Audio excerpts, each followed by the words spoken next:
everyone, welcome back to the Legal HR. Trade union movement in India up to 1949 के दो parts हम discuss कर चुके हैं और आज इस लास्ट पार्ट में हम 1949 तक के मूवमेंट की बात करेंगे और उसके बाद क्या चेंजेस आए ट्रेड यूनियन मूवमेंट में, कौन से इंटरनेशनल फेडरेशंस का इस्टेब्लिशमेंट हुआ, इन सभी के बारे में हम डिस्कशन करेंगे। तो लास्ट के 2 पार्ट्स अगर आपने मिस कर दिए हैं तो मैंने लिंक डिस्क्रिप्शन बॉक्स में प्रोवाइड कर रखा है, आप लिंक्स को फॉलो करके वो पार्ट्स को देख सकते हैं। टाइमलाइन की हम बात करें तो अर्ली ईयर्स यानी कि 1760 जब से इंडस्ट्रियल रिवॉल्यूशन शुरू हुआ था तब से लेकर 1949 तक कुछ पार्ट्स में डिवाइड किया गया है। आज हम बात करने वाले हैं 40 और 49 के पीरियड के बारे में। इस पीरियड को 2 पार्ट्स में डिवाइड किया गया है। जो मेजर पोर्शन है it is the war period and post independence period. तो वॉर पीरियड में जो एक आपका फेडरेशन ऑफ लेबर इस्टेब्लिश हुआ था, इसका नाम था इंडियन फेडरेशन ऑफ लेबर। ये इंडियन फेडरेशन ऑफ लेबर जो इस्टेब्लिश हुआ ये 1941 में इस्टेब्लिश हुआ था और जो रेडिकल्स थे उन्होंने AITUC को लीव किया था। They radicals left AITUC and they have established IFL in 1941। जो मेजर कंट्रीब्यूशन रहा IFL के इस्टेब्लिशमेंट में वो मिस्टर MN रॉय का था एंड प्रेसिडेंट थे IFL के Jamuna Das Mehta and mister MN Roy ही IFL के सेक्रेटरी भी थे। अब हम पोस्ट इंडिपेंडेंस की बात करते हैं तो पोस्ट इंडिपेंडेंस में INTUC का फॉर्मेशन हुआ, Indian national trade union Congress. INTUC 1947 में इस्टेब्लिशमेंट हुआ इसका एंड ओरिजिन ऑफ INTUC ले इन द हिंदुस्तान मजदूर सेवक संघ। जो हिंदुस्तान मजदूर सेवक संघ है वही इसका बेसिस है और वही आगे चल के INTUC का फॉर्मेशन किया उसने। और INTUC जो है वो गांधी जी की आइडियोलॉजी पे बिलीव करता था। फर्स्ट प्रेसिडेंट कौन थे INTUC के? सरदार वल्लभ भाई पटेल। तो ये सारी इन्फॉर्मेशन आपको याद रखनी है, इसके बेस पे क्वेश्चंस आते हैं। अब हमारे पास जो 4 मेजर सेंट्रल फेडरेशंस बची थी पोस्ट इंडिपेंडेंस, उनमें से AITUC थी, all India trade union congress, जो कि 1920 में फॉर्मेशन हुआ था जिसका। उसके बाद हमारे पास AITUC और INTUC, Indian national trade union congress, जो 47 में पढ़ी, अभी हमने पढ़ा। फिर हिंद मजदूर सभा भी थी जो 1948 में फॉर्मेशन हुआ। हिंद मजदूर सभा का फॉर्मेशन हिंद मजदूर पंचायत और Indian federation of labour IFL के मर्जर से हुआ। ये दोनों ने मिलकर HMS का फॉर्मेशन किया। इसमें आपको एग्जामिनर कंफ्यूज करता है, एग्जाम में जो ऑप्शंस आते हैं उसमें हिंदुस्तान मजदूर सभा भी होता है और हिंद मजदूर सभा भी होता है। आपको क्या याद रखना है कि ये हिंद मजदूर सभा है, ना कि हिंदुस्तान मजदूर सभा। ओके। और एक जो हमारे लास्ट सेंट्रल फेडरेशन बचा वो था UTUC, union trade union Congress, जिसका फॉर्मेशन 1948 में हुआ। अपार्ट फ्रॉम दिस मैंने वर्ल्ड फेडरेशन ऑफ लेबर को भी यहाँ पे लिख रखा है, 1945 में उसका फॉर्मेशन हुआ। एक सीक्वेंस में याद करने में इजी रहेगा आपको। फर्दर अगर हम बात करें इसके आगे तो ट्रेड यूनियन मूवमेंट 1950 ऑनवर्ड्स कैसा रहा। 1959 में भारतीय मजदूर संघ BMS का फॉर्मेशन हुआ and BMS formed under the leadership of Dattopant Thengadi. इसका नाम आपको याद रखना है इनका। It became trade union wing of the Bharatiya Janata party. Bharatiya Janata party के ट्रेड यूनियन विंग बन गई थी और पूरी तरह से सपोर्ट था BJP का इसको। और 1989 में क्या हुआ, the BMS had membership greater than that of any other federation. उस टाइम की किसी भी दूसरी फेडरेशन में से सबसे ज़्यादा जो मेंबरशिप थी वो BMS में ही थी 1989 तक। अब हम बात करते हैं CPI और CPM की। CPI है कम्युनिस्ट पार्टी ऑफ इंडिया, जिसका फॉर्मेशन 1925 में हुआ था और वो पूरी तरह से AITUC को सपोर्ट करती थी। सो वी कैन से कि कम्युनिस्ट पार्टी पूरी तरह से AITUC को कंट्रोल कर रही थी। कम्युनिस्ट पार्टी ऑफ इंडिया में स्प्लिट हुआ और CPI के इस स्प्लिट ने फॉर्मेशन किया CPM का, कम्युनिस्ट पार्टी मार्क्सिस्ट। 1964 में फॉर्मेशन हुआ CPM का और CPM ने 1970 में आफ्टर 6 ईयर्स CITU का फॉर्मेशन किया। It stands for the centre of Indian trade union. ठीक है, तो ये याद रखिएगा कि CPI जो 1925 में बनी थी वो AITU को कंट्रोल कर रही थी। CPI में स्प्लिट हो गया जिसकी वजह से 1964 में CPM बनी और CPM ने 1970 में CITU का फॉर्मेशन किया। ओके। उसके बाद में फॉर्मेशन हुआ AICTU का, AITUC और AICTU में कंफ्यूज मत होइएगा। AITUC बनी थी 1920 में और AICTU बनी 1989 में, and AICTU stands for the all India council of trade unions. 1989 में इसका फॉर्मेशन हुआ और फोकस इसका क्या था कि जो अनऑर्गेनाइज्ड वर्कर्स हैं कंट्री के, उनको यूनियनाइज किया जाए, उनको इकट्ठा किया जाए। ओके, अब हम बात करें अगर कि कौन से 4 सेंट्रल फेडरेशंस बची लास्ट में, तो ये सेंट्रल फेडरेशंस थे AITUC, INTUC, HMS और UTUC।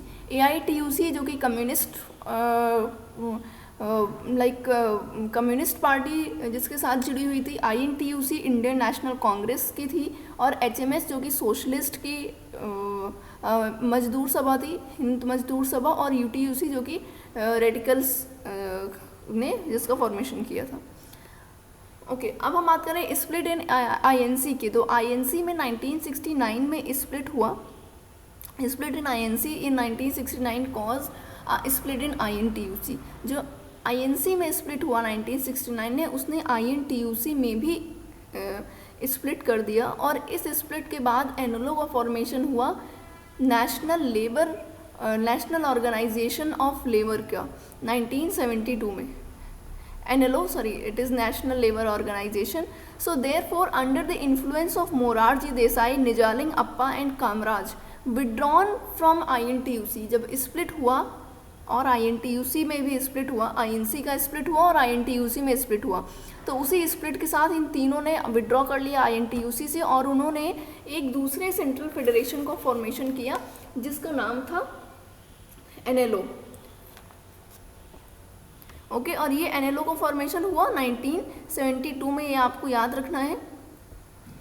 अब हम आगे की बात करें अगर, तो कुछ नोटेबल सेंट्रल फेडरेशंस हैं ट्रेड यूनियन की, जिनको मैंने यहाँ पे लिखा है समराइज्ड वे में, स्टार्टिंग से लेके लास्ट तक। BMHA 1890 में फॉर्मेशन हुआ उसका, उसके बाद KHS बनी 1909 में, फिर MLU का फॉर्मेशन हुआ 1918 में, ILOI 1919 में। इनके फुल फॉर्म अगर आपको याद नहीं है, फुल फॉर्म भी मैं बता देती हूँ। BMHA का फुल फॉर्म है बॉम्बे मिल हैंड्स एसोसिएशन, 1890 में बनी। फिर उसके बाद जो KHS है, KHS है कामगार हितवर्धक सभा, जो 1909 में बनी। फिर MLU इस मद्रास लेबर यूनियन 1918 में बनी।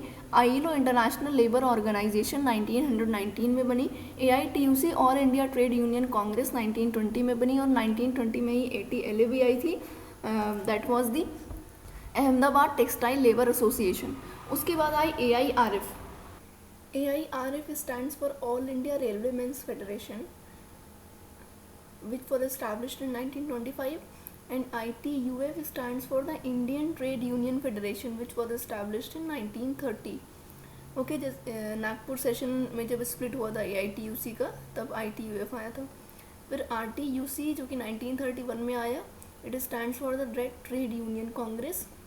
देन NFL जो कि 1933 में आया, it stands for national federation of labour. Then NTUF जो आगे 1933 में आया था, NFL और ITUF के मर्ज के बाद। So NTUF stands for national trade union federation. Then IFL जो आपका 1941 में आया, IFL stands for Indian federation of labour. Then INTUC जो 1947 में आया, it stands for the Indian national trade union congress. Okay, then HMS 1948 में Hind Mazdoor Sabha. UTUC is united trade union congress, जो 1948 में आया। देन BMS हमने पढ़ा अभी पोस्ट 1950 के बाद का जो ट्रेड यूनियन मूवमेंट था, तो 1955 में BMS आया, इट स्टैंड्स फॉर भारतीय मजदूर संघ।